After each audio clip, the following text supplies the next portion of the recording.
السلام عليكم. إن الحمد لله نحمده ونستعينه ونستغفره ونعوذ بالله من شرور أنفسنا ومن سيئات أعمالنا.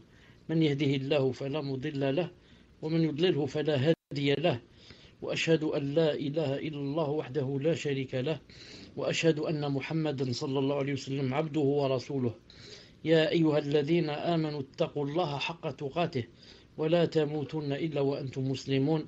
يا أيها الناس اتقوا ربكم الذي خلقكم من نفس واحدة وخلق منها زوجها وبث منهما رجالا كثيرا ونساء. اتقوا الله الذي تساءلون به والأرحام إن الله كان عليكم رقيبا.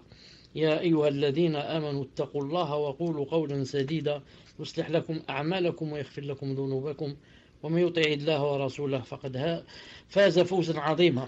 ألا إن أصدق الكلام كلام الله، وخير الهدي هدي محمد صلى الله عليه وسلم، وشر الأمور محدثاتها وكل محدثة بدعة وكل بدعة ضلالة وكل ضلالة في النار. Nous sommes le lundi 30 Safar, qui correspond au 22 décembre 2014, donc avec le 10e cours du livre Le mal et le remède de Ibn al-Qayyim alayhi rahmatullah subhanahu wa ta'ala. On va continuer inshallah, et on s'était dit se remémorer un peu. On parlait donc des gens qui se trompaient. Certains se fiaient sur l'espoir, d'autres se fient sur des versets, d'autres des hadiths qui sont faibles et comme ça, et ils font rien jusqu'à ce qu'ils rencontrent Allah subhanahu wa ta'ala avec des montagnes de quoi? Des montagnes de péchés, et peut-être aucune hasana, que Allah subhanahu wa ta'ala nous préserve. Al-Muhim, aujourd'hui inshallah ta'ala, on va continuer, on va dire. Donc page 55. Page 55. Certains de ceux qui sont trompés. Non, on n'est pas arrivé là. Une seconde. Les hadiths à ce sujet sont beaucoup plus nombreux que ce que nous en avons mentionné. Non. Il ne convient donc pas à celui qui s'adresse un conseil sincère de les ignorer, de se lancer dans les s'attacher au cap de l'espoir et de la bonne opinion de Allah Azza wa Jalla. Comme on a dit tout à l'heure, le cap de l'espoir, alhamdulillah, alhamdulillah, Allah est pardonneur, Allah est ceci, et Allah ta'ala, qu'Allah ta'ala, ne châtie pas comme ça pour rien, etc. Abu al-Wafa ibn Aqil a dit: prends garde à cela et ne sois pas trompé, car on coupe la main pour une valeur de 3 dirhams, on flagelle pour la consommation d'une tête d'aiguille d'alcool. Une femme est entrée en enfer pour avoir maltraité une chatte. Ça veut dire, si c'est pour une chatte, elle est rentrée en enfer. Qu'en est-il si c'était avec un être humain? De celui qui l'avait volé dans le butin s'est enflammé alors qu'il a été tué, martyr. Ibn Shihab rapporte que le messager a dit: un homme est entré au paradis en raison d'une mouche, et un homme est entré en enfer en raison d'une mouche. De quelle manière, ô messager d'Allah, ont-ils dit? Il a dit: 2 hommes sont arrivés chez un peuple qui possédait une statue que personne ne pouvait dépasser sans lui faire une offrande. Il dira l'un d'eux: fais une offrande. Je n'ai rien. Il a dit: je n'ai rien. On lui a dit: fais une offrande, même une mouche, ne serait-ce qu'une mouche. Tu égorges une mouche et tu la donnes en offrande. Il fit offrande d'une mouche et ils le laissèrent partir. Ils le laissèrent passer. Et ainsi, il entra en enfer. Quand il mourut, bien sûr. Il entra en enfer. Ils dirent à l'autre: fais une offrande. Il a répondu: je ne ferai d'offrande à personne en dehors d'Allah Azza wa Jal. Ils le tuèrent et il entra au paradis, c'est-à-dire quand il est mort. Une seule parole, Ibn al-Qayyim dit, une seule parole peut plonger le serviteur en enfer d'une distance plus grande que celle qui sépare l'Orient de l'Occident. Le hadith des 2 personnes qui ont égorgé une mouche, ont fait d'elle une offrande, Cheikh al-Albani a dit da'if. Il a dit: mais il y a ikhtilaf, est-ce que c'est mawqouf, est-ce que ça a été dit par un sahabi ou non? Et même en parlant de sahabi, si j'ai une bonne mémoire, même en cela, il a dit: il est da'if. Et bon, il se trouve dans le livre de l'imam Ahmed Zuhd, page 84. Ensuite, ce qui donne aussi comme argument que c'est daïf, lorsqu'il a dit, regardez, il a dit, il laisse repartir, il dit à l'autre, fais une offrande, il le perd. Il y a une preuve dans ce hadith aussi que c'est daïf. Attendez, ça fait longtemps que je l'ai lu, j'essaie de me rappeler, donc 2 ans sont arrivés juste un peu pour céder une statue, personne ne pouvait dépasser sans me faire une offrande. Fait une offrande, je n'ai rien, fait une offrande, même une mouche. Il fait offrande d'une mouche, il laisse repartir. Et il entra en enfer. Certains ont dit, comment se fait-il? Celui qui l'a forcé à faire offrande d'une mouche. On l'a forcé. Il a dit, je n'ai rien, il lui a dit, ne serait-ce qu'une mouche. Et il a dit ici, quand il est mort, il est entré en enfer.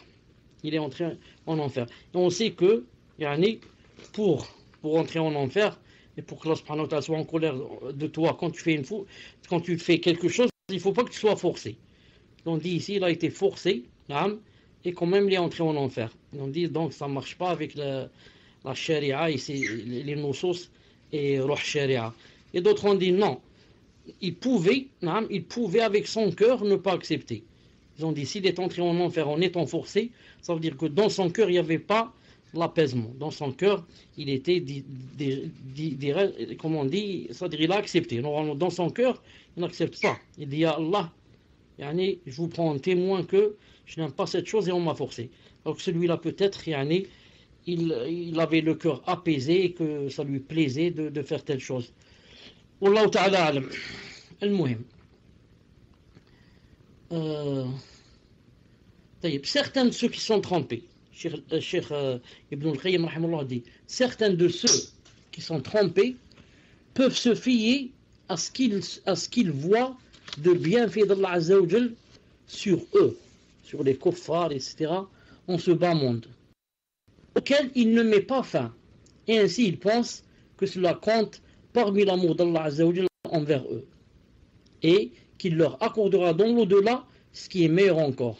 C'est là un fourvoiement. C'est là un fourvoiement. Donc je répète, certains de ceux qui sont trompés peuvent se fier à ce qu'ils voient de bienfaits d'Allah Azza wa Jal sur eux en ce bas monde. C'est comme ça, la plupart qui se trompent, ils voient ça. Il dit, comment se fait-il que Allah Ta'ala ne cesse de me donner des biens, de me donner des enfants, de m'élever en statut dans mon travail, dans ceci, dans cela. Non, s'il ne m'aimait pas, je trouve qu'il m'aime. S'il ne m'aimait pas, il m'aurait fait le contraire. Donc Allah Ta'ala est ravi de moi. Donc, il a dit à cause des bienfaits que Allah Ta'ala leur donne en ce bas monde, auquel il ne met pas fin. Et ainsi, ils pensent que cela compte parmi l'amour d'Allah Azza wa Jal envers eux. Donc, c'est un signe d'amour pour eux. Et ils pensent aussi qu'il va leur accorder dans l'au-delà ce qui est meilleur encore. C'est là un fourvoiement. Un fourvoiement. Fourvoiement, ça veut dire erreur. C'est une erreur que fait la personne qui s'égare.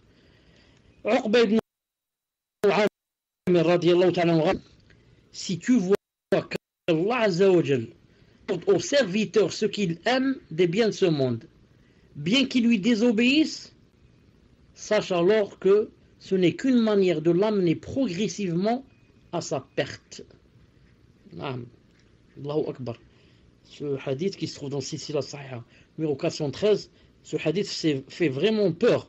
Et il est obligatoire à chaque musulman, je ne sais pas c'est quoi ça, il est obligatoire à chaque musulman de l'apprendre et de le mettre toujours entre les yeux. Donc, si tu vois que Allah Azza wa Jal accorde, ou bien t'accorde à toi par exemple, ce qu'il aime, c'est-à-dire ce qu'il aime c'est la personne, ce que la personne aime des biens de ce monde, bien que cette personne lui désobéisse, alors sache que ce n'est qu'une manière de l'amener progressivement à sa perte. Silsila Sahiha. Donc, alhamdulillah, nous quand on connaît ce hadith, si on voit quelqu'un désobéir à Allah Azza wa Jal et qu'Allah Ta'ala lui rajoute davantage des biens de ce monde, qu'est-ce qu'on va dire? On va dire il l'aime, comme disent les juhal ou les kuffar ou là, qui n'ont pas la balance pour mesurer, pour comparer. On dit au contraire. On dit, puisque cette personne désobéit à Allah Ta'ala, il lui donner des biens, ça veut dire qu'il est en train de le il est en train de le ruser. Naam. Car Allah Ta'ala ruse avec les ruseurs. Naam. Yamkuru bil makirin. Donc, qu'est-ce qu'il est en train de faire? Il est en train de l'amener progressivement à sa perte. Comme ça, quand Allah Ta'ala te donne et toi tu fais du mal et tu fais des péchés, il te donne davantage, ça veut dire qu'il veut quoi? T'amener à ta perte. Pour que tu n'ouvres jamais les yeux et tu restes toujours dans cette rêve-là, dans cette distraction, et croire quoi? Croire que Allah Ta'ala est ravi de toi, jusqu'à ce que la personne meure a'udhu billah, comme ça. Et il a cité le verset فَلَمَّا نَسُوا مَا ذُكِّرُوا بِهِ فَتَحْنَا عَلَيْهِمْ أَبْوَابَ كُلِّ شَيْءٍ حَتَّى إِذَا فَرِحُوا بِمَا أُوتُوا أَخَذْنَاهُمْ بَغْتَةً فَإِذَا هُمْ مُبْلِسُونَ. Regardez ce verset, Allah Ibarak, le verset qui prouve cela. Puis, lorsqu'ils eurent ce qu'on leur avait rappelé, nous leur ouvrîmes les portes, donnant sur toute chose l'abondance. Et lorsqu'ils eurent exulté dans de ce qui leur avait été donné, nous les saisîmes soudain et les voilà désespérés. Donc, lorsqu'ils eurent oublié ce qu'on leur avait rappelé, classe maintenant, il ne fait plus ce qu'on lui a ordonné de faire. Il a oublié ce qu'on lui a rappelé. Il a oublié le Coran, il a oublié la salat, il a oublié. Alors là, il va faire. Il va lui ouvrir les portes qui donnent sur toute chose, les portes de l'abondance, de la richesse, dans le travail, dans toute chose, jusqu'à ce que la personne exulte de joie, exulte de joie, alhamdoulilah, c'est la grande joie, on dit il a exulté, on dit aussi éructé de joie. Alhamdoulilah, alors qu'est-ce qui va se passer? Nous les saisîmes soudain, la mort, et les voilà désespérés. Un accident, je ne sais quoi, et il meurt sans prière, ni rien. Parce que Allah Ta'ala lui a ouvert les portes et il croyait qu'il était donc dans le bien. C'est pas la peine. Même. Et une fois ma mère m'a raconté sur une personne que je ne vais pas citer ici, elle a entendu dire, cette personne est vraiment très loin du din. Et elle a entendu dire, nous les riches, parce que c'est une personne très riche, nous les riches, Allah Ta'ala nous aime, et subhanallah, ces pauvres, ils font de la peine. Allah Ta'ala ne leur a rien donné, les pauvres. En parlant des pauvres, Allah Ta'ala ne leur a rien donné, ça se voit qu'il les aime pas. Et elle a dit, regarde-nous comment Allah Ta'ala nous aime, on a les villas, on a les voitures derrière marque, et comme ça. Subhanallah. Donc, cette personne-là est tombée dans ce verset. Donc Allah Ta'ala lui a ouvert toutes les portes de l'abondance, et elle croit que c'est un signe d'amour. Et si elle ne fait pas tauba, Allah Ta'ala va la saisir soudainement, et elle se trouvera désespérée. Un pieux prédécesseur a dit,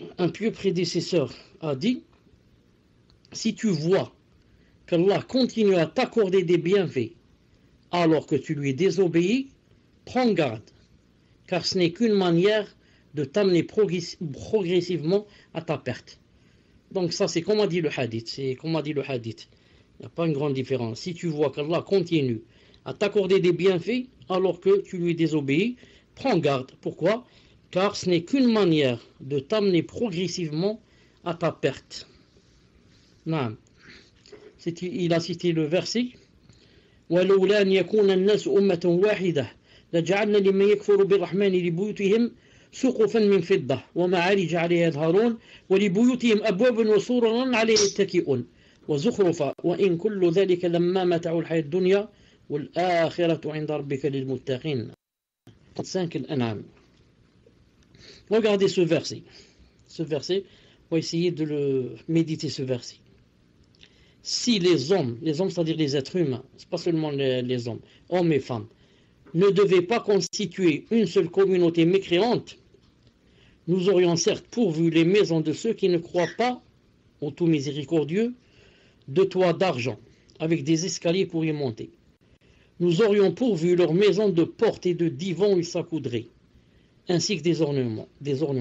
Et tout cela ne serait que jouissance temporaire de la vie d'ici-bas, alors que l'au-delà, leur prétend Seigneur, est pour les pieux. Si c'est possible de remettre le verset, réafficher le verset.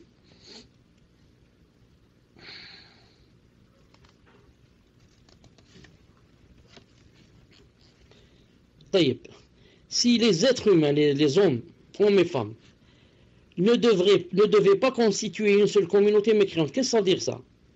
Allah Ta'ala dit, si c'était pas, que, je ne veux pas que, les êtres humains, vont, mécréants. Si c'était pas à cause de cela, pour que les gens ne deviennent pas mécréants, il parle des musulmans.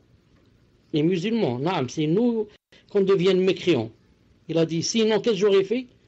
J'aurais pourvu les maisons de ceux qui ne croient pas en moi, en Allah Azza wa Jal, avec des toits d'argent et des escaliers pour y monter, des portes et des divans et s'accoudrer, ainsi que plein d'ornements.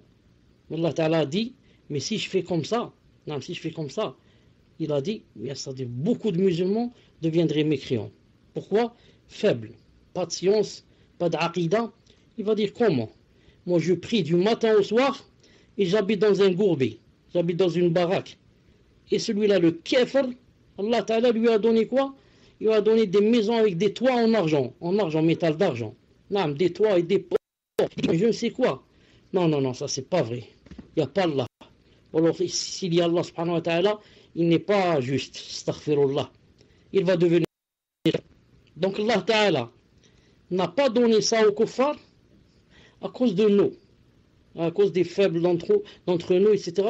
Et les juhal qui risqueraient de devenir kuffars. Sinon Allah Ta'ala veut dire, que veut dire Allah Ta'ala par là? Il veut dire que normalement c'est comme ça que vit un kafir. Normalement un kafir, c'est comme ça qu'il vit. Je lui donne tout ici, parce qu'il n'aura rien là-bas. Mais à cause que beaucoup de croyants risqueraient de dévier dans leur aqidah, je ne vais pas donner aux kuffars, je ne vais pas leur donner des toits d'argent, etc. Voilà le sens du verset. Ensuite, maintenant, je me rappelle un verset, Inch'Allah, que je peux le trouver facilement. Nous sommes en train de parler que quand Allah Ta'ala donne dans nos kafirs, une personne ou là, des biens de ce bas monde, ça ne veut pas dire que c'est un signe d'amour. Regardez ce verset. Je trouvé en arabe où Allah Ta'ala dit وَلَا يَحْسَبَنَّ الَّذِينَ كَفَرُوا إِنَّمَا نُمْلِي لَهُمْ خَيْرٌ لِأَنفُسِهِمْ إِنَّمَا نُمْلِي لَهُمْ لِيَزْدَادُوا إِثْمًا. Qu'est-ce que je vais écrire? وَلَا يَحْسَبَنَّ الَّذِينَ كَفَروا وَلَا يَحْسَبَنَّ الَّذِينَ كَفَروا. الَّذِينَ. Bon, peut-être ça suffit. Seconde. Alhamdulillah. Regardez ce verset.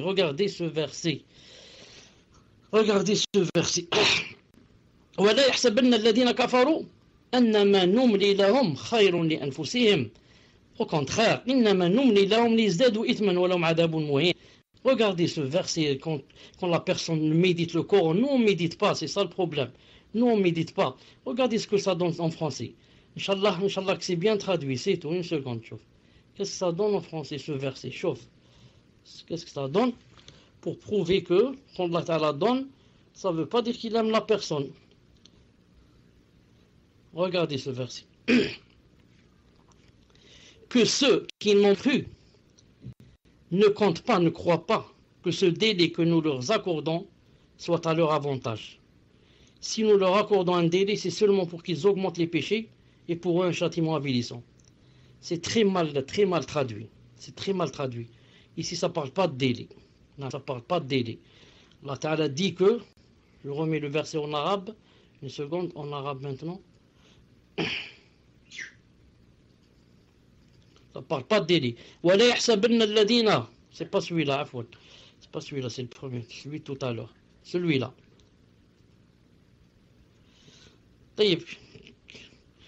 Dommage, il y a deux versets qui sortent à la fois. Je ne veux qu'un seul. Celui-là.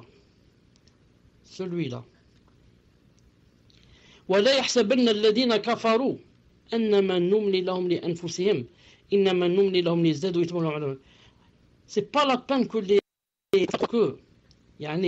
ce qu'on leur donne, que ce soit délit ou que ce soit abondance, que c'est خَيْرٌ لِأَنفُسِهِمْ, que c'est un bien pour eux. Mais c'est plutôt que Allah subhanahu wa ta'ala veut quoi? Veut qu'ils se remplissent de péchés. Et à la fin, ils auront un châtiment douloureux et un châtiment avilissant. Donc c'est pour qu'ils augmentent leurs péchés. Subhanallah al-Azim. Si quelqu'un ne connaît pas un verset pareil, il va dire pourquoi Allah Ta'ala donne aux kuffars plus que nous. Il leur donne pour qu'ils se remplissent de péchés. Si le kafir n'a rien d'un côté, comment il va faire des péchés?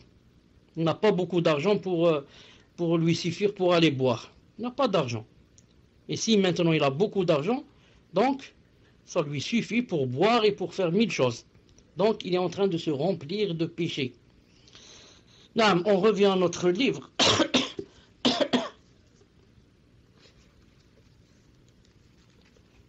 On a dit, Allah Azza wa Jalla a réfuté ceux qui pensaient de cette manière, ceux qui pensent comme ça, et ceux qui pensent que s'ils donnent aux kafirs, ça veut dire ils l'aiment, s'ils ne donnent pas aux musulmans, aux croyants, ça veut dire ils ne l'aiment pas. Allah Ta'ala a réfuté cette parole lorsqu'il a dit dans le Coran, فَأَمَّا الْإِنسَانُ إِذَا مَا ابْتَلَاهُ رَبُّهُ فَأَكْرَمَهُ وَنَعَمَهُ فَيَقُولُ رَبِّي أَكْرَمَنِ وَأَمَّا إِذَا مَا ابْتَلَاهُ فَقَدَرَ عَلَيْهِ رِزْقَهُ فَيَقُولُ رَبِّي أَهَانَنِ. نعم. Allah Ta'ala dit كَلَّا بَلْ لَا تُكْرِمُونَ الْيَتِيمَ. Quant à l'homme, l'être humain, lorsque son Seigneur l'éprouve et en le comblant de bienfaits, il dit mon Seigneur m'a honoré. Mais par contre, quand il l'éprouve en lui restreignant sa subsistance, il dit mon Seigneur m'a avilé. Allah Ta'ala me dit mais non, c'est pas vrai. C'est pas vrai, c'est du mensonge, c'est pas vrai. C'est pas vrai. Pourquoi c'est pas vrai? Parce que qu'il te donne des biens et des bienfaits, ou qu'il restreigne ta subsistance, il t'en donne seulement un peu, dans tous les cas, dans les deux cas, c'est seulement des épreuves. C'est pour ça qu'il a dit, quant à l'homme, lorsque son Seigneur l'éprouve, donc c'est une épreuve, en l'honorant et en le comblant de bienfaits, c'est une épreuve. S'il t'honore, c'est une épreuve. Il dit mon Seigneur m'a honoré, mais il ne dit pas que c'est une épreuve, non, il dit seulement m'a honoré. Par contre, quand il l'éprouve aussi, il l'éprouve, c'est une épreuve, en lui enlevant sa subsistance ou bien en la restreignant, mon Seigneur m'a avidé. Il ne va pas dire c'est une épreuve. Allah Ta'ala dit non, c'est pas vrai. C'est pas vrai. C'est toujours une épreuve. Ce qui signifie d'Ibn al-Qayyim rahimahullah, tout bienfait et toute largesse de subsistance que j'accorde n'est pas nécessairement un honneur que je fais. De même, toute épreuve ou difficulté que j'inflige n'est pas nécessairement un mépris, mais j'éprouve un tel par les bienfaits et par les difficultés. Ainsi, on rapporte que le prophète a dit, ce qui se trouve dans le Silsila al-Albani 2714, il a dit Allah Azza wa Jalla accorde ce bas monde à celui qu'il aime et celui qu'il n'aime pas, alors qu'il n'accorde la foi qu'à celui qu'il aime. Allahu Akbar. Hadith clair qui montre tout. Naam. Apprends ce hadith. Allah Ta'ala accorde ce bas monde à celui qu'il aime et celui qu'il n'aime pas. Naam. Par contre, il n'accorde la foi qu'à celui qu'il aime. Allah n'accorde la foi qu'à celui qu'il aime. Si tu as donné la foi, il t'a aimé. Si tu l'as guidé, il t'a aimé. Il t'a ouvert la porte du Siyam, le Siyam Nafila, il t'a aimé. Il t'a ouvert la porte de la prière de la nuit, il t'a aimé. Il t'a ouvert la porte de donner l'aumône alors que tu es un avare. Il t'a aimé. Et comme ça, voilà la preuve qu'il t'aime. Par contre, si tu as donné ce bas monde, ce n'est aucune preuve. Pourquoi? Car Allah accorde ce bas monde à celui qu'il aime et celui qu'il n'aime pas. Donc, entre moi et qui n'est et l'autre qui a beaucoup de choses, ça ne veut pas dire que l'autre, Allah Ta'ala l'a aimé, moi il ne m'a pas aimé. Car donner de ce bas monde n'est pas une preuve d'amour. La preuve, Allah Ta'ala donne ce bas monde même à la personne qu'il n'aime pas. Un plus prédécesseur a dit combien sont amenés progressivement à la perte par les bienfaits dont ils jouissent. C'est vrai. C'est vrai ça. Combien de gens sont amenés progressivement à leur perte par quoi? Par les bienfaits dont ils jouissent. Ils disent, subhanallah, tous ces bienfaits, et tu veux me dire qu'Allah Ta'ala est en colère contre moi? Ce n'est pas vrai. S'il était en colère contre moi, il ne m'aurait pas donné tous ces bienfaits. Non. Il a dit, combien sont éprouvés par les éloges qu'on leur adresse? Non. Combien de gens sont éprouvés par les éloges qu'on leur adresse? Même les juhal, ils sont d'accord avec eux. Les juhal, quand ils voient ces Richard, par exemple, qui sont loin du din, ils leur font des éloges. Non, vous êtes, masha'Allah, il vous aime, regarde ce qu'il vous a donné. Ils les induisent davantage en erreur. Il a dit combien sont trompés par le fait que leur péché soit dissimulé. Combien sont trompés par le fait que leurs péchés soient dissimulés. Non, personne ne peut voir ces péchés, ça, qui sont inscrits par l'ange. Donc, tant qu'il ne voit pas ça, il croit qu'il n'en fait pas. Et qu'il est masha'Allah et qu'Allah Ta'ala lui a pardonné. Maintenant, critique de ceux qui se fourvoient. Critique de ceux qui font des erreurs pour s'égarer. Parmi les hommes qui se fourvoient, le plus figure celui qui est trompé par ce bas monde et le préfère à l'au-delà. Il n'y a pas plus fourvoiement, c'est-à-dire erreur dans l'égarement, comme qui? Comme quoi? Comme celui qui est trompé par ce bas monde et le préfère à l'au-delà. Et sont satisfaits, sont avec S'-E-N, c'est-à-dire il se satisfait ce bas monde. Tu te dis l'essentiel, alhamdoulilah, moi je vis bien, j'ai tout. Ce qui va venir après, ça ne m'intéresse pas. Ce qu'il y a dans la tombe, même s'il y a le paradis, s'il y a tout ça, ça ne m'intéresse pas. Moi, alhamdoulilah, je vis maintenant une vie comme je veux. Il dit, au point que l'un d'eux dise, qu'est-ce qu'il dit? Il dit, ce bas monde est un paiement comptant, alors que l'au-delà est un paiement différé. Et le paiement comptant est meilleur que le paiement différé. Non. Ce bas monde est un paiement comptant. Voilà, c'est maintenant je vis, maintenant je mange, maintenant je satisfais mes besoins. C'est comptant. L'au-delà, d'accord, il y a le paradis, il y a les houris, il y a le vin, il y a tout ce qu'on veut, mais c'est pas maintenant. Dans 40 ans et dans des milliards d'années. Je ne sais pas quand est-ce que ça va arriver la fin du monde et quand est-ce que je vais aller au paradis, donc dans des milliards d'années. Ça, c'est dans le cas où j'y vais. Il te dit, moi, je ne suis pas fou de laisser ce qui est maintenant comptant et je vais penser au différé. C'est comme on dit dans un exemple très connu chez nous, peut-être qu'il est connu aussi chez vous. On dit, on lève la main pour aller chercher ce qu'il y a dans le trou. Non, j'ai maintenant un lapin dans ma main, je suis en train de chasser. J'ai un lapin dans ma main, je le lâche et je vais chercher s'il y a un lapin dans le trou. Il dit, on ne fait pas comme ça. Un autre a dit, un grain comptant est meilleur qu'une perle promise. Un grain. Tu me donnes un grain de blé. C'est quoi un grain de blé? Qu'est-ce qu'il coûte? Il a dit, mais s'il est content, tu me le donnes maintenant, c'est mieux qu'une perle. Tu vas me donner des émeraudes, mais c'est promis, c'est pas maintenant. Tu me les donnes dans 10 ans. J'en ai pas besoin. Donne-moi le grain maintenant. Comme ça, ils vont te dire. Un autre encore dit, les délices de ce bas monde sont certains. Les délices de l'au-delà, sujet au doute. Et je ne laisse pas ce qui est certain pour ce qui est douteux. Entre parenthèses, si quelqu'un dit comme ça, il est kafir. Si quelqu'un dit comme ça, il est... Pourquoi? Parce qu'il a dit que les délices de l'au-delà sont sujets au doute. Il y a possible qu'il y ait, il est possible qu'il n'y en ait pas. Mais les délices de ce bas monde sont certains. Alors Ibn al-Qayyim dit, c'est là une des plus grandes tromperies et illusions du shaitan. Et les animaux sont plus sensés qu'eux. Les animaux ont plus de sens et de raison que ces personnes qui ont dit les phrases que je viens de citer. Car lorsque les animaux craignent le méfait d'une chose, ils ne s'y risquent pas, même si on les frappe, alors que ce risque en ce qui les détruira. Et ils sont entre l'attestation et le reniement.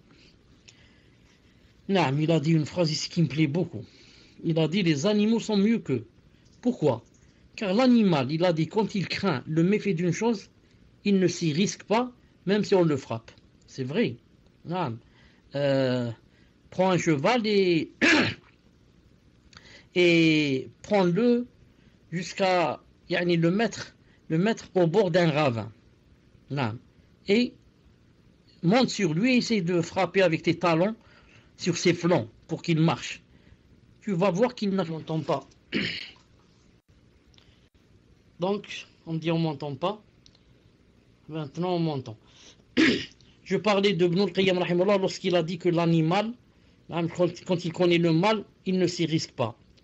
J'ai donné l'exemple par exemple d'un cheval. Si tu le mets au bord d'un ravin, il ne veut plus avancer. Même si tu descends, tu le frappes avec un bâton, il ne veut pas avancer. Même, je ne sais pas, tu vas essayer de le brûler, de brûler sa queue, il ne va pas avancer. Non, il va se retourner, mais il n'avance pas. Pourquoi? Il sait que c'est un mal pour lui. Il va tomber dans un ravin. Il a dit, mais ce qui est étonnant, c'est que les êtres humains le font.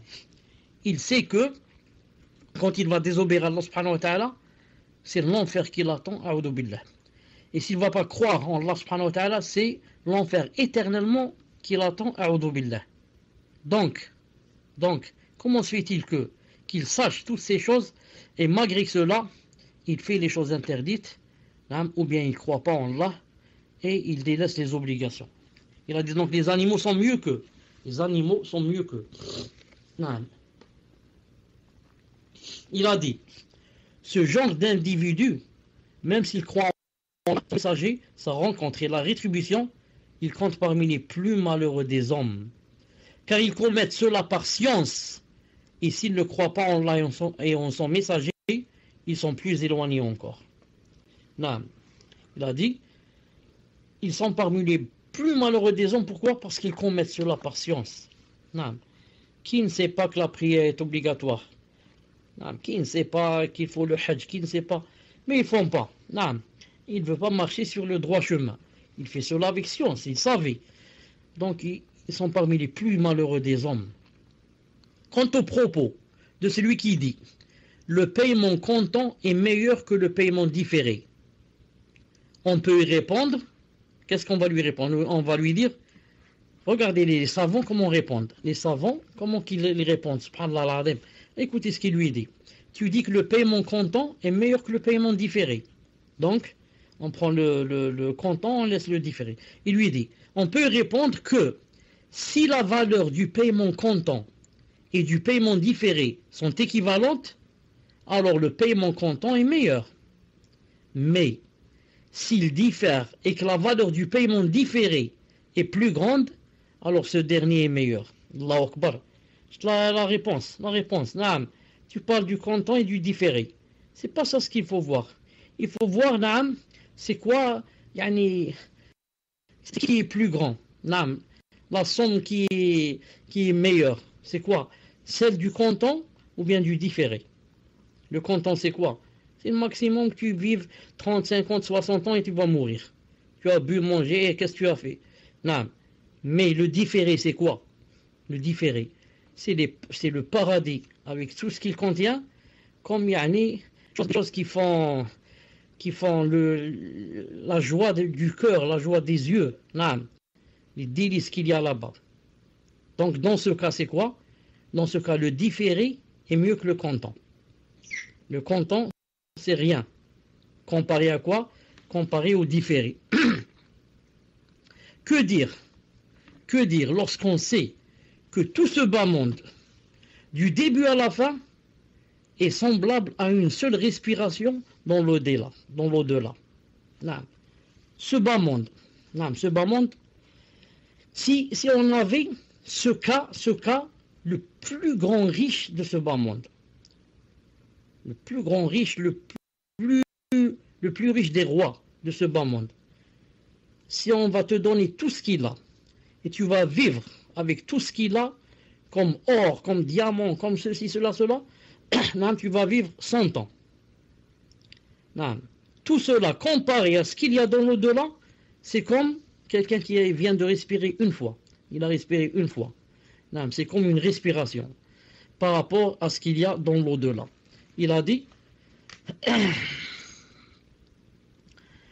ainsi, Al-Mustawrid ibn Shaddad radiyallahu ta'ala, c'est quoi la preuve que ce n'est rien comparé à l'au-delà? Rapporte que le messager alayhi salam a dit dans un hadith qui se trouve dans sa hadith, et au regard de l'au-delà comparé avec l'au-delà, semblable au fait au fait ou là au fait, c'est la même chose, que l'un de vous trempe son doigt dans la mer, qu'il voit ce qu'il en retire.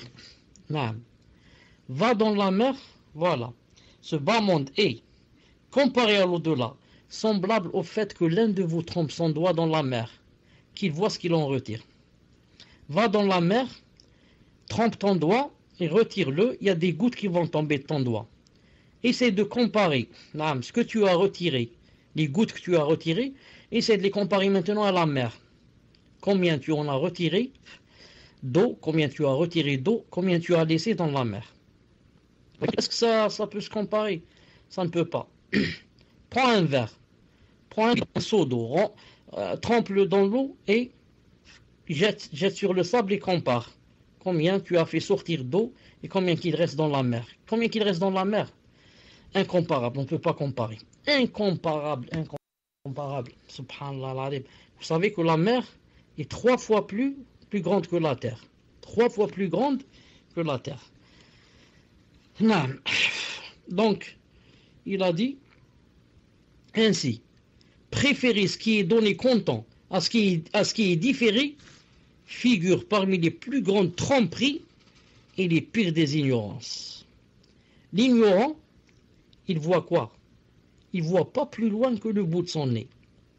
Il se dit, écoute, tu peux me donner dans cette vie, par exemple, telle et telle chose, telle et telle chose, telle et telle chose. Alhamdoulilah, ça me suffit. Quant à ce qui va venir demain ou là quand je meurs, laisse-moi, ne me parle pas de ça. Moi, je vis pour profiter. Moi, je vis pour profiter au maximum. Donc, je veux le content. Demain, des choses meilleures, mais ça, c'est différé. Ça va venir dans je ne sais pas combien d'années. Moi, je cherche maintenant ce qu'il y a. Maintenant, comme ça, il pense. Mais le croyant, il pense le contraire, le vrai croyant. Il pense le contraire. Il te dit, écoute, moi, je suis ici sur un pont. Et quand on est sur un pont, on ne peut pas s'installer. On ne peut pas construire une maison et rester dans un pont. Un pont, c'est juste pour traverser et se trouver de l'autre côté. Donc, il y a la doune, il y a le bas monde, il y a le pont et il y a l'au-delà là-bas. Nous, maintenant, on est monté sur le pont et on commence à traverser. Donc, l'essentiel, c'est ce qu'il y a là-bas quand j'arrive. C'est pas ce qu'il y a sur le pont, ni ce qu'il y a derrière moi, ce que j'ai fait dans mon enfance ou là. L'essentiel, c'est demain, quand j'arrive là-bas, je termine le pont. C'est comme ça que le croyant doit penser. Toujours, il a ça entre ses yeux. L'autre, le kafir, le distrait, le malheureux, qu'est-ce qu'il pense? Il pense seulement maintenant. Là, il te dit maintenant, je veux profiter. Il a dit, si c'est ça la valeur de l'ensemble de ce bas monde face à l'au-delà. Que dire du temps de l'existence humaine face à l'au-delà? Si c'est ça la valeur de l'ensemble de ce bas monde face à l'au-delà. Que dire du temps de l'existence humaine face à l'au-delà? Qu'est-il de prioritaire pour l'homme sensé? Préférer ce bas monde pour ce court instant et ainsi se priver du bien éternel dans l'au-delà? Vous avez entendu? Pour l'homme sensé, l'homme qui raisonne, qu'est-ce que c'est le mieux? Il a dit préférer ce bas monde pour ce court instant et ainsi se priver du bien éternel dans l'au-delà. Malgré, je voudrais dire une chose, malgré que tu vives dans cette vie, ce bas monde, jusqu'à 100 ans, combien de nous vont vivre jusqu'à 100 ans? Très peu. Ils se comptent sur les doigts de la main. Car le hadith a dit, qu'est-ce qu'il a dit? Il a dit les âges de ma nation c'est entre 60 et 70, comme ça il a dit. Il a dit peu ce qui dépasse. Donc le prophète m'a dit dans ma nation peu dépasse 60 ans, 70. Donc qu'en est-il? On arrive jusqu'à 100 ou là 110 ans. Je dis, supposons maintenant que tu vives le maximum, disons 120 ans. C'est très très rare, 120 ans de notre époque. Taïb. Malgré que tu vives 120 ans ou 130 ans, le jour où tu vas mourir, si on pouvait, ou là, si par exemple 2 jours avant de mourir, on te pose la question, Allah ibarak, tu as vécu 120 ans, tu as donc profité, ceci, cela, qu'est-ce qu'il va te dire? Toute personne va te dire, Wallah al-Adim, je n'ai rien senti. Wallah al-Adim, c'est passé comme l'éclair. Non, c'est passé comme l'éclair. D'ailleurs, si c'est possible, je voudrais qu'on m'en rajoute 50 ou 60 ans là. Adam alayhi salam, quand il a donné 40 ans, et dans un autre hadith, il a donné 60 ans à Daoud. Et lorsque l'ange de la mort est venu lui prendre son âme, alors qu'il a vécu combien? 940 ans, ou bien 960 ans, d'après la deuxième version, il a demandé à l'ange qu'il lui rajoute ce qu'il a donné. Pourquoi? Parce que jamais on ne sort de cette vie en disant Alhamdulillah, moi j'ai vécu, ça me suffit. Tout le monde voudrait en rajouter. Pourquoi? C'est tellement court, ça passe très vite. Tu as 20 ans, 30 ans, tu vas voir. À partir de 40 ans, tu vas voir, ça va plus passer par une année. 40, tu vas dire j'ai 41, j'ai 42. Ça va marcher par les 10, 40, 70, 80. Ça va passer très vite. Non. Donc comment se fait-il? Je laisse l'au-delà pour un court instant de cette vie. Je laisse l'au-delà partir d'entre mes mains pour profiter d'un court instant dans cette vie. Non. Il a dit l'homme sensé ne fait pas cela. Le djahil, c'est le djahil qui fait ça. Ici, qu'est-il de prioritaire pour l'homme sensé? Préférer ce bas monde pour ce court instant et se du bien éternel dans l'au-delà? Ou, écoutez bien, ou alors délaisser une chose minime, méprisable et bientôt abandonnée pour obtenir ce qui n'a pas de valeur estimable, ne peut être imaginé et dénombré et qui est sans fin.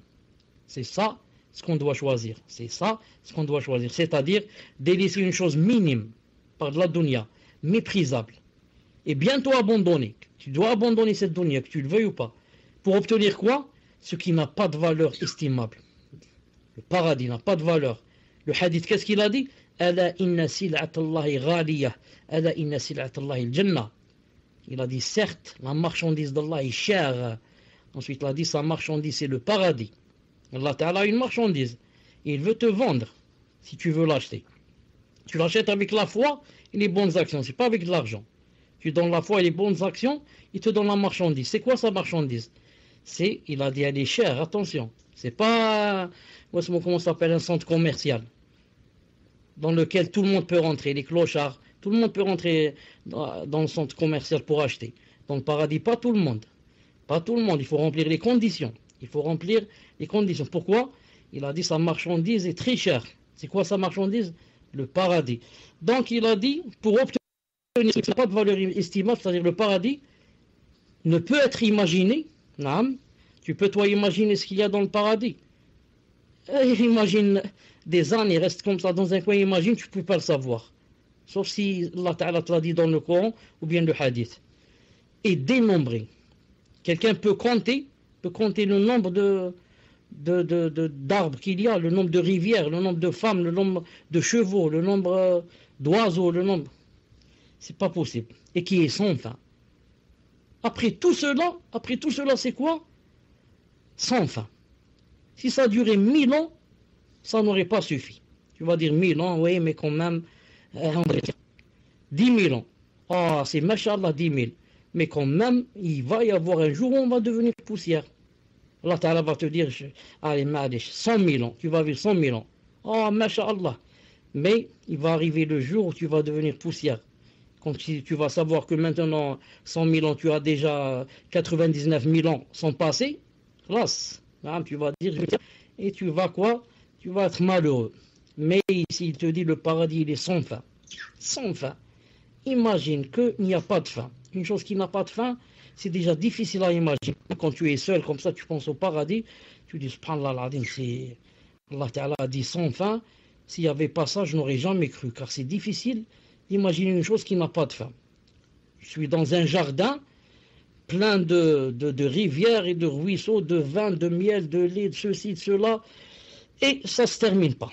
Demain, après-demain, d'ailleurs, il n'y a pas demain après-demain, parce qu'il n'y a ni soleil ni rien. Donc, jamais ça se termine. Il faut voir, vraiment, c'est quelque chose, qu'Allah Ta'ala puisse, Allah subhanahu wa ta'ala, nous faire rentrer dans ce paradis. Et, ne pas nous priver de ce paradis à cause de nos quoi? À cause de nos péchés. à cause de nos péchés. Non. Quant au propos de l'autre qui a dit quoi? Il a dit, je ne laisse pas ce qui est certain pour ce qui est douteux. On peut lui répondre, soit tu doutes de la promesse d'Allah, de sa menace et de la véracité de ses messagers, soit tu en as la certitude. De deux choses l'une. Si tu en as la certitude, tu ne délaisses qu'un grain de ce bas monde, bientôt abandonné, pour une chose certaine, sur laquelle il n'y a aucun doute et qui ne cessera jamais.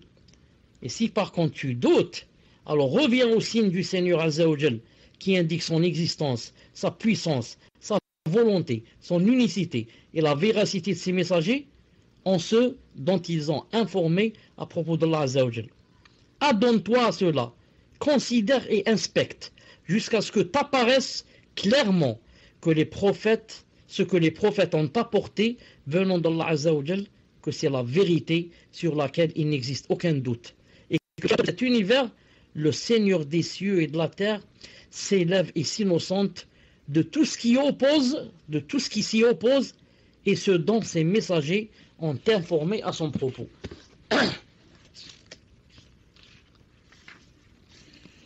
Page 58, il a dit,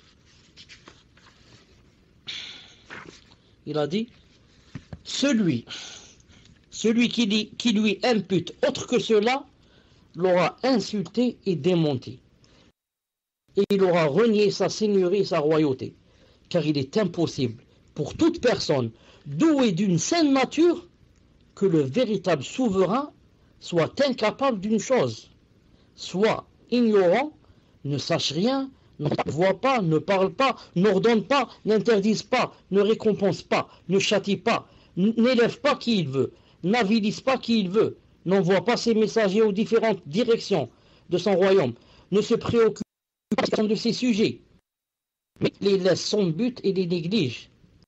C'est là une injure faite à la royauté de tout homme et ne convient pas. Alors, comment cela serait-il permis concernant le souverain véritable? Naam. Regardez, pour les gens qui disent Naam, que yani, dans ce monde, tout est, comment on dit, yani, fawda, tout est anarchie, tout est, on comprend rien, ça vient tout seul, etc. etc. Ibn al-Qayyim rahimahullah veut dire ici, un roi, Naam, s'il ne gérait pas bien, yani, comment dirais-je, son royaume, naam, on peut le critiquer, ça, on peut dire celui-là, il ne gère pas bien, il est ceci, il est cela, naam, même un roi, c'est-à-dire, on peut le critiquer en ce sens. Si tu le critiques, le roi, tu lui dis, tu n'as pas bien fait ceci, tu as été injuste, tu ne sais pas ce qui se passe de l'autre côté de la ville, il y a déjà des gens affamés, la pluie a fait ravage, ceci, cela, et lui, il ne sait pas, par rapport à lui, c'est une insulte, une injure. Comment? Moi, je ne sais pas ce qui se passe. Hein? Je ne sais pas, moi, je n'ai pas mes hommes qui sont là-bas, les inspecteurs, ceci, cela. Donc, qu'en est-il maintenant si tu dis comme ça d'Allah Azza wa Jal? Tu dis que c'est l'anarchie, ce monde-là, rien n'est ordonné, toute chose vient d'elle-même, et comme ça, c'est une grande injure. C'est une grande injure par rapport à Allah Azza wa Jal. Non. Donc, tu l'accuses dans sa cible. Il ne régit pas ce monde et cet univers comme il se doit. Ma'adallah, le Seigneur des Seigneurs, Ma'adallah et Ma'adallah. Si l'être humain médite sur sa condition d'être humain, s'il méditait seulement sur sa condition, de la goutte qu'il était jusqu'à son développement complet, de la goutte qu'il était. Ensuite, comment qu'il a étape dans le ventre de sa mère, étape par étape, jusqu'à son développement complet. Lorsqu'il sort du ventre de sa mère, il devient mûr, un homme de 30 ou 40 ans, une femme, qu'il médite sur cela. Alors, il constatera que celui qui s'est occupé de lui de cette sorte, celui qui l'a fait passer par tous ces états, il ne convient pas qu'on dise qu'il l'ait négligé ou laissé sans but, qu'il ne lui ait rien donné et interdit, qu'il ne lui ait pas fait connaître ses droits sur lui, ne le récompense pas et ne le châtie pas. si l'homme méditait comme il se doit, tout ce qu'il voit et ne voit pas serait un signe de l'unicité, de la prophétie, de la résurrection et du fait que le Coran est sa parole. Nous avons mentionné l'argumentation sur cette question dans l'ouvrage, il a écrit ici, Ayman al-Qur'an, un livre qui s'appelle Tibyan fi Aqsam al-Qur'an. Naam. Allah Ta'ala a dit, فَلَا أُقْسِمُ بِمَا تُبْصِرُونَ وَمَا لَا تُبْصِرُونَ إِنَّهُ لَقَوْلُ رَسُولٍ كَرِيمٍ. Al-Haqqa 38-40. Allah Ta'ala a dit, mais non, je jure, Allah Ta'ala jure, imaginez, Allah jure. Est-ce qu'on a besoin qu'il jure? Nous on le croit. Mais pour ceux qui ont des doutes et pour les kuffars, je jure par ce que vous voyez, ainsi que je jure parce que vous ne voyez pas, que le Coran est la parole d'un noble messager. Je jure parce que vous voyez, qu'est-ce qu'on voit nous? On voit les montagnes, la mer, les étoiles. Et je jure aussi parce que vous ne voyez. Est-ce qu'on voit ce qu'il y a dans la tête? Il y a des mille choses qu'on ne voit pas. Il y a des vers, il y a du feu, il y a du métal, il y a du zinc, il y a de l'or, il y a ceci. Non. Qu'est-ce qu'il y a dans les cieux qu'on ne voit pas? Non, je jure parce que vous ne voyez pas aussi. Les djinns, on ne les voit pas. Je jure par les étoiles et les astres qu'on ne voit pas, les galaxies qu'on ne voit pas. Il jure par comment ça s'appelle, l'atome ou je ne sais quoi, qu'on ne peut voir qu'avec un microscope. Des milliers de choses qu'on ne peut pas voir, qui existent, sont autour de nous, sont sur nous, mais on ne peut pas les voir. Il faut vraiment des microscopes géants pour voir. Et, comme disent les savants, alhamdoulilah qu'on ne voit pas. Alhamdoulilah. Il y a certaines choses sur nous, sur notre peau, sur nos mains, sur le manger qu'on mange. Il y a des insectes, des choses comme ça qu'on ne voit pas, alhamdoulilah. Sinon, personne ne mangerait. Et personne ne s'approcherait de l'autre. Tellement on a des choses qu'on ne peut pas voir, alhamdoulilah. Il a dit, je jure que c'est le Coran. Les Zacariens, là, les Zacariens et d'autres. Les Zacariens et d'autres. Je jure que quoi? Que le Coran est la parole d'un noble messager. Quelqu'un va dire donc le Coran, c'est pas la parole d'Allah, la parole d'un noble messager. Naam, messager. Naam, il ramène le message d'Allah.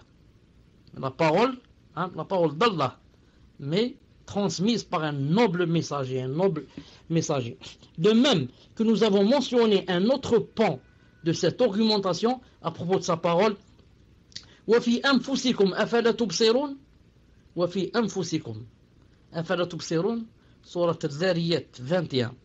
Allah Ta'ala dit, ainsi qu'en vous-même, c'est-à-dire ainsi qu'en vous-même il y a des signes. Alors vous n'observez pas? Non, ainsi qu'en vous-même. N'observez-vous donc pas? Qu'est-ce qui te prend? Tu es aveugle? Non, tu va en face du miroir et regarde-toi bien. Non, regarde comment tu as été créé, subhanallah al-azim. Regarde où se trouvent tes yeux. Qu'est-ce qu'il y a au-dessus de tes yeux? Les cils, les sourcils, les cheveux sur ta tête pour te protéger. Les mains, comment qu'elles sont? Et ensuite, elles ont des ongles pour pouvoir gratter tes jambes, le ventre. Ça, c'est l'apparent. Qu'est-ce qu'il y a maintenant à l'intérieur? Qu'est-ce qu'il y a dans le ventre? Qu'est-ce qu'il y a dans la tête? Qu'est-ce qu'il y a dans le cœur? Ensuite, les veines. Ensuite, mille et une choses. Mille et une choses. Si seulement, tu médites en toi-même. Médite quand ils te montrent à la télé. Ils te disent, non, les Japonais viennent de construire le dernier robot super électronique. Dernier robot qu'est-ce qu'il fait? Qu'est-ce qu'il fait ce robot? Qu'est-ce qu'il fait? Et regarde-le quand il commence à marcher et compare entre l'être humain, comment il marche, et le rond, comment il marche. Qu'est-ce qu'il y a ici?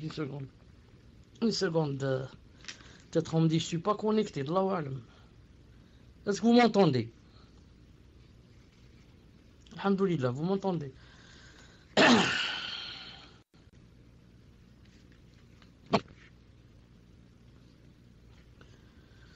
Je disais, je parlais du robot. Du robot des Japonais, le dernier qui... c'est l'être humain. Ces mouvements, quand il fait rire, comment qu'il prend la chose, comment il tremble comme ça pour prendre la chose, et pour marcher, comment il marche comme ça, il risque de tomber à gauche ou bien de tomber à droite. à droite, afwan, il compare avec l'être humain, Allah Ibarak, comment il marche, comment il joue, il court, comment il fait des cabrioles, comment il se jette en l'air. Regardez seulement la main du robot. Naam. Quand il veut prendre une chose, et regarde notre main, Allah Ibarak, comment tu peux prendre la chose, la jeter, la froisser, faire mille et une choses avec ta main comme ça rapidement. Ça, c'est, je pars d'une chose. Qu'en est-il maintenant? Naam. Qu'est-ce qu'il y a dans l'intérieur du robot et qu'est-ce qu'il y a dans l'intérieur de l'être humain? C'est impossible de comparer. Incomparable. Le robot miskin, qu'est-ce qu'il fait le robot? Le robot, il est programmé. Tu lui dis Abi, il dit Abi. Tu lui dis Mama, il dit Mama. Non, tu lui dis, tu le programmes pour insulter, il commence à insulter. Mais est-ce qu'il réfléchit comme nous? Il réfléchit comme nous. Non, on n'est pas parfait car il est fabriqué par l'homme qui lui-même n'est pas parfait. Barakallahu fik. Le robot n'est pas parfait car il est fabriqué par l'homme lui-même qui n'est pas parfait.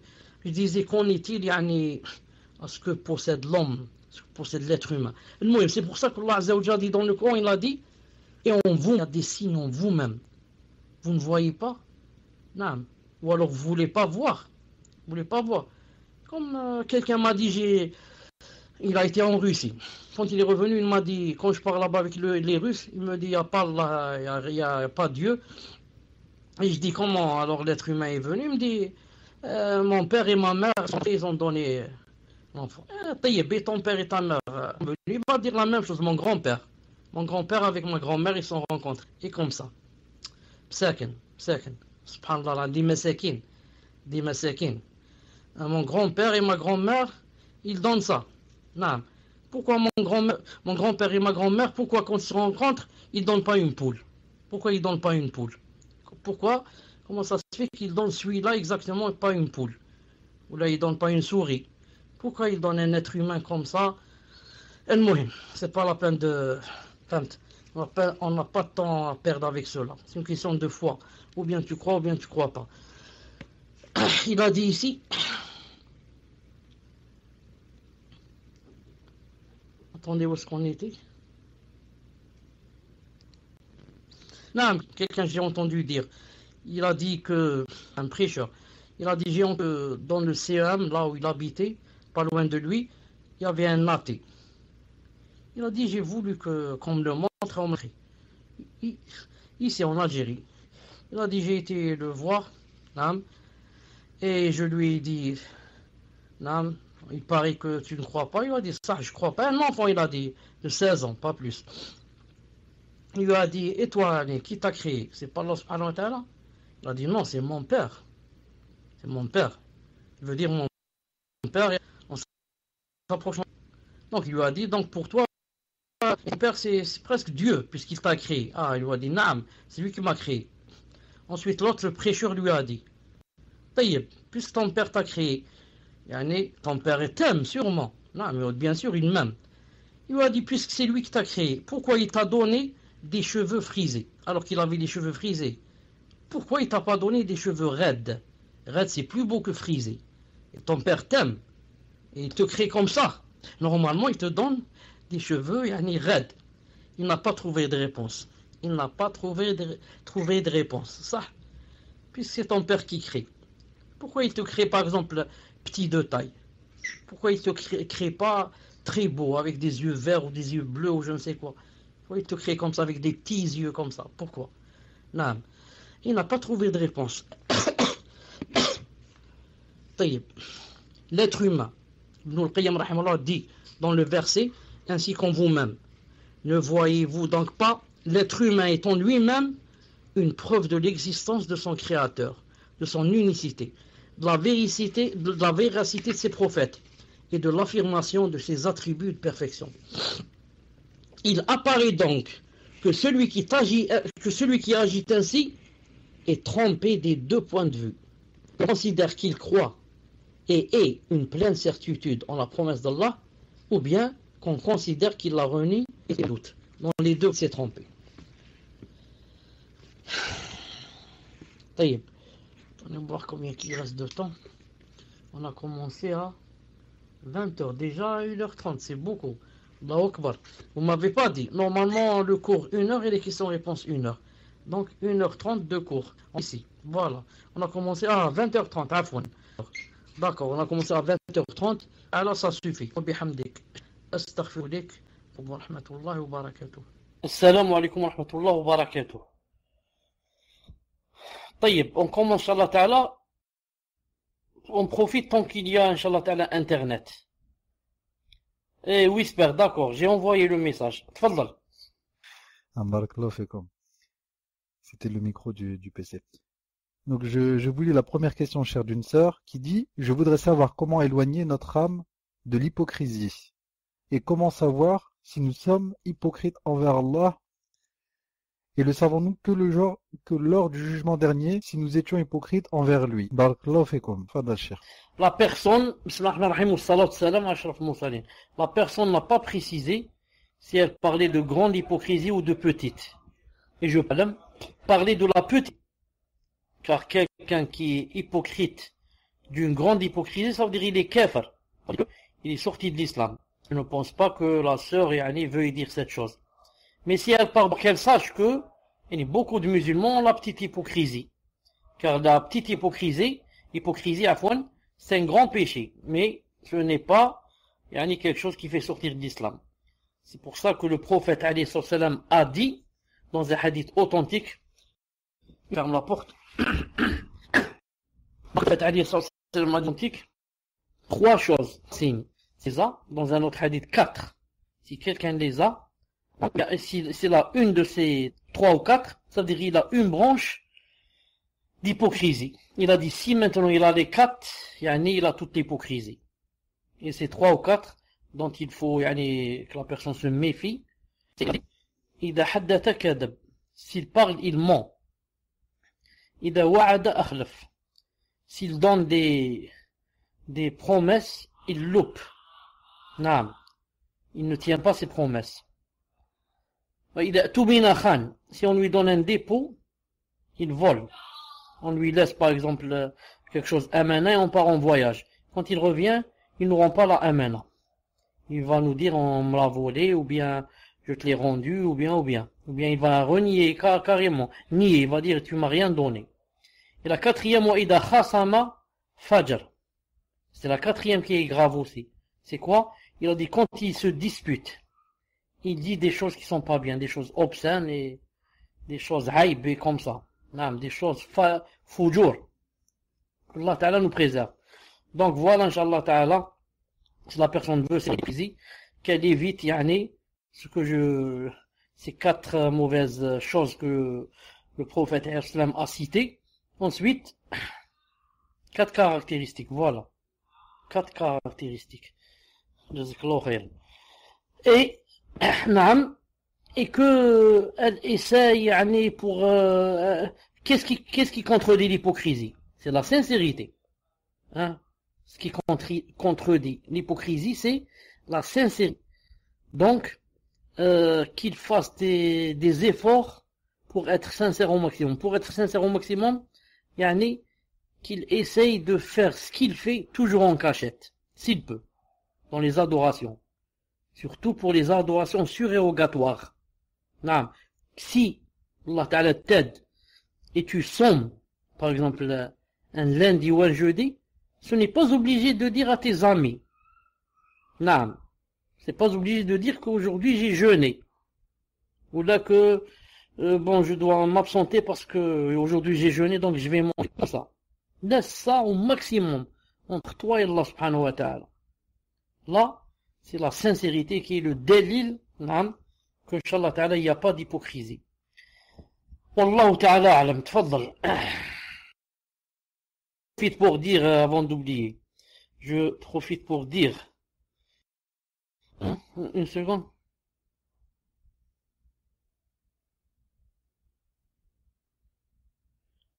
Je profite pour dire, que je voulais dire, pour les hommes aussi, il y a des signes comme ça d'hypocrisie, comme par exemple la salat, le salat subh, ou bien salat l'asr. Si la personne, il les fait à la maison, au lieu d'aller à la mosquée.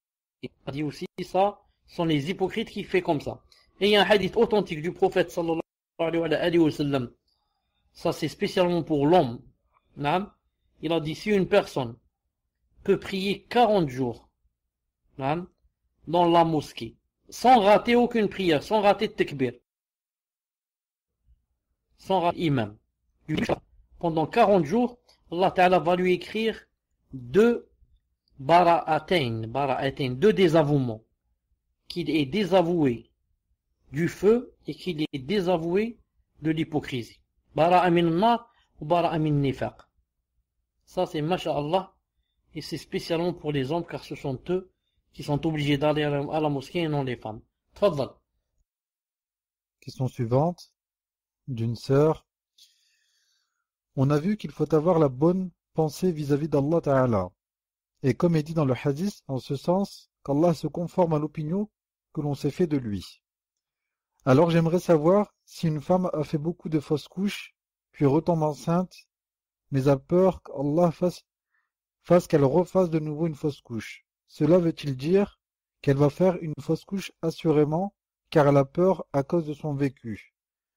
De là, si la femme invoque Allah en lui demandant de lui préserver l'enfant qu'elle porte, qu'il lui accorde un enfant viable, mais dans son cœur, elle se dit Allah fait tout de même ce qu'il veut, et il n'est pas obligé de nous accorder ce dont on demande. Alors, est-ce que ça c'est une mauvaise opinion sur Allah de penser comme ça? Ou devrons-nous plutôt invoquer Allah et y croire coûte que coûte qu'Allah va nous exaucer malgré les risques majeurs de fausses couches, et malgré que l'on sait qu'il n'est pas obligé de nous donner ce dont on a demandé. Barakallahu fikum. Tfadal cher. Et pour le whisper, cher, c'était hier ou avant-hier. Wallahu alam. Tfadal cher. Pour le whisper, je n'ai pas compris ou bien entendu ce que tu as dit, car ça a grésillé. Al-Muhim. En principe, quand on fait des doigts pour une chose, on doit faire avec dans l'intention, dans l'exaucement. Comme ça, quand on fait des doigts, je fais des doigts avec la fermeté que Allah subhanahu wa ta'ala va m'exaucer. Ensuite, quand je vois que ça tarde et qu'il n'y a pas d'exaucement, au lieu de dire pourquoi Allah ta'ala ne m'a pas exaucé, car si on dit comme ça, Allah ta'ala, s'il a exaucé, il ne va plus exaucer. Donc, à la rigueur, qu'est-ce qu'on dit? On dit que, alhamdoulilah, Allah subhanahu wa ta'ala, il le force à ce qu'il exauce, par exemple. Allah ta'ala fait ce qu'il veut. Allah ta'ala fait ce qu'il veut, je suis ravi. Même si maintenant, ça fait une année que je fais des doigts, il n'y a rien, mais alhamdoulilah, ala kulli hal, Allah ta'ala, personne ne peut le forcer, c'est lui le roi des rois. Malik al-Moulouk. Et comme ça. Sinon, quand on fait des doigts, on doit toujours avoir une bonne opinion qu'Allah subhanahu wa ta'ala va exaucer bi'illah subhanahu wa ta'ala. Ensuite, n'oubliez pas que le hadith est clair pour l'exaucement. Le hadith est clair. Il n'a pas dit que quand tu fais des doigts, que Allah ta'ala allait dans tous les cas t'exaucer. Mais il a dit que il te faisait choisir entre 3 choses. L'exaucement ici, l'exaucement dans l'au-delà, ou bien il va refouler de toi des nuisances, et des difficultés, et des problèmes, des mashakil, des fitna, qui équivalent à ce que tu as demandé. Qui équivalent à ce que il t'a demandé. C'est pour ça que quand on fait des exaucements, on ne sait jamais ce que Allah Ta'ala va choisir. On ne sait jamais ce que Allah Ta'ala va choisir. Mais si on voit qu'il n'y a pas d'exaucement, on dit que, alhamdoulilah, peut-être que Allah Ta'ala donc va me laisser ça pour Yawm al-Qiyamah, ou peut-être qu'il va refouler de moi l'équivalent en nuisance, Inch'Allah Ta'ala. Tfaddal. Question suivante, question d'une sœur. Donc ça concerne le parrainage, cher. La sœur demande, est-il autorisé dans le commerce, pour mon cas, c'est de la cuisine, de faire appel au parrainage, c'est-à-dire que je propose à mes clients de m'envoyer 3 personnes de leur entourage afin qu'ils achètent chez moi, et en contrepartie, je lui offre un repas gratuit. Jazakumullahu khayran. Tfaddal, cher. Donc je lis la question, est-il autorisé dans le commerce, par exemple dans la cuisine, de faire appel au parrainage? Bon, parrainage, je ne savais pas que c'était cette chose-là. C'est-à-dire que je propose à mes clients de m'envoyer 3 personnes de leur entourage afin qu'ils achètent chez moi, et en contrepartie, je lui offre un repas gratuit. offrir un repas gratuit ou le payer en argent, c'est la même chose, vous savez. Quand je lui offre un repas gratuit, ça veut dire quoi? C'est comme si je lui ai donné, par exemple, 20 euros, si le repas coûte 20 euros. Donc c'est comme si je lui ai dit, envoie-moi 3 personnes qui étaient chez moi, et je te donne par exemple, voilà, je te donne par exemple 10 euros ou je ne sais quoi, en contrepartie. C'est pas juste une compensation à 100% parce que c'est un, comment ça s'appelle?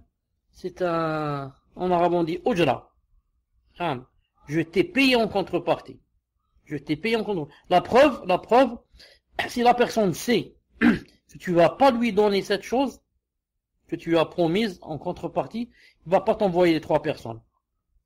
Parce qu'il sait que il a quelque chose en contrepartie, comme un petit salaire. Voilà, tu me donnes, je te donne. Voilà. Fawzi, écris cela pour qu'on cherche, Inch'Allah Ta'ala, la réponse dans le prochain cours, Inch'Allah Ta'ala, car je dis qu'on Allah Ta'ala a'lam. Tfadal. Non, mes chers, donc pour le mail, il a été envoyé hier exactement. Hier. Donc question suivante. Question d'une sœur qui dit, quand on commet un péché, la sunna est de donner une aumône, ne serait-ce que 6 ou 7 dinars. Donc là c'est une interrogation, mais doit-on les donner si on sait qu'après, si on sait que par la suite, on peut en avoir besoin, et cela nous obligerait de demander de l'argent aux autres, alors que la main qui donne est meilleure que la main qui reçoit. Fadal Cheikh. Je dirais comme réponse, c'est la première fois que j'entends une chose pareille. Je n'ai jamais entendu que dans la sunna, que si on fait par exemple un péché, qu'on doit donner 5 ou 6 ou 7 dinars. C'est la première fois de ma vie que j'entends cela. Je ne connais cette chose que dans un cas particulier, c'est lorsque l'homme et son épouse font un rapport charnel alors qu'elle a quoi? Alors qu'elle a les règles. Donc, le hadith a dit, il donne 1 dinar, c'est-à-dire 1,5. On dit, il donne des règles, 1,5 si c'est à la fin des règles.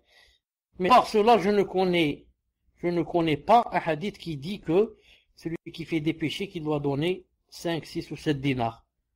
Nul.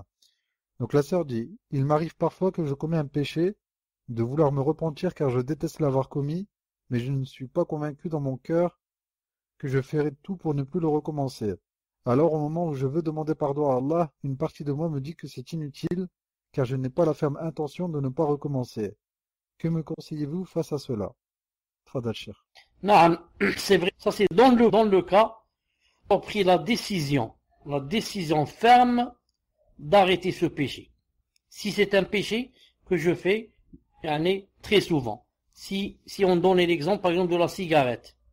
C'est quelqu'un qui, par exemple, fume tout le temps, ensuite, il va dire, par exemple, il va entendre quelque chose, ou là, un cours, ou là, il va dire, bon, je vais arrêter. Mais dans son cœur, il a même un penchant que, il est possible que demain, il refume, ou après-demain. Donc, celui-là, qu'est-ce qu'on dit de lui? Il n'a pas encore fait ce qu'on appelle Tawbah Nasuh. Car rentre dans la Tawbah Nasuh, le repentir, le vrai, c'est quoi? Rentre dans les conditions, l'intention ferme même de ne plus revenir. Mais malgré cela, je dis, Wallahu ta'ala alam. Faire le repentir, et arrêter de faire la chose, et demander à Allah subhanahu wa ta'ala pardon, c'est mieux, même s'il y a comme un penchant que je vais refaire la chose, c'est mieux que, de ne pas en faire, et de dire continue comme ça, jusqu'à ce que, mais tant que faire, demander pardon sur l'occasion, demander pardon, et demander avec sincérité. Allah subhanahu wa ta'ala, exaucera bi'idnillahi ta'ala. Tfadal. Question suivante d'un frère qui dit, je souhaite prochainement passer une formation pour être conducteur de train de marchandises. Le souci est que je ne sais pas quel type de marchandises je risque de transporter. il se peut, wallahu a'lam, qu'il y ait de l'alcool ou de la viande non halal ou autre. Comme il se peut qu'il n'y ait rien d'interdit, donc m'est-il autorisé de passer cette formation tout en ne sachant pas le contenu de la marchandise que je transporte? Barakallahu fikum. Fadal Cheikh. La réponse à cette question est divisée en trois. Quand je vais transporter une chose, je veux transporter une chose. Quelqu'un me dit, transporte-moi par exemple ce colis d'ici par exemple de Paris à Lyon. C'est un exemple. Et je te paye. Ou bien, je sais ce qu'il y a dans le colis. Non, je sais que c'est halal. Alors je le transporte. Ou bien, deuxième alternative, je sais que le colis comporte du haram, c'est du vin. Alors c'est interdit de le transporter. Ou bien, je ne sais pas ce qu'il y a dans le colis. Et quand je ne sais pas, ça se divise en deux. Ou bien, je ne sais pas sans que mon cœur penche vers une chose. Je ne sais pas carrément, je ne sais pas ce qu'il y a. Dans ce cas, c'est permis.